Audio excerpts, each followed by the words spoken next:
Bu mertleň meskeni Göktepe. Ata, bu galalar näme? Ýörüň men size Göktepe'niň taryhyny gurrun göreýin.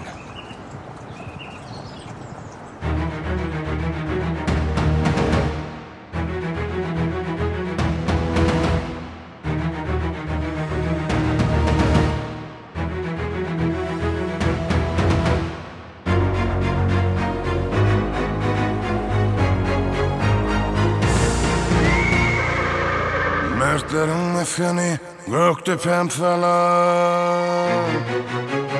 Mertlerin mefkeni Göktepe'm salam. Yıkılmasın hiç açan dikelen kalan. Sen yüreğimde sen açılsa aram. Hovandan dem almasam bu dünyam dara. Toprağımı görmesem bu dünyam dara. Geçirdin başından dağdan akanı. Duydansız düşman yelli dözdü yatanı. Ençe gerçekler mezgorudu vatanı. Dünya tarihine girin Göktepe'm. Mertlerin mekanı sensin Göktepe.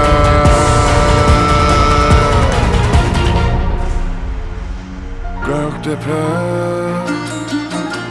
Göktepe, mertlerin meskeni sensin Göktepe. Göktepe, Göktepe, mertlerin meskeni sensin Göktepe.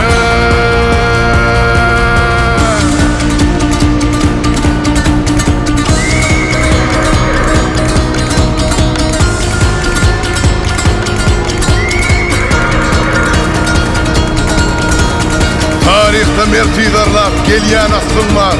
5 vilayet, 5 doğun halkymyz var. Başymyzda gahrman, arka dağlı gahrman serdarymyz var. Türkmenistan vatanymyň her iline salam.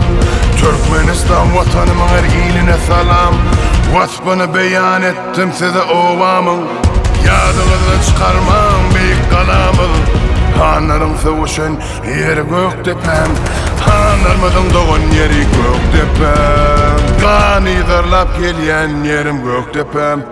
Vah, gani zırlap gelyen yerim Göktepe'm.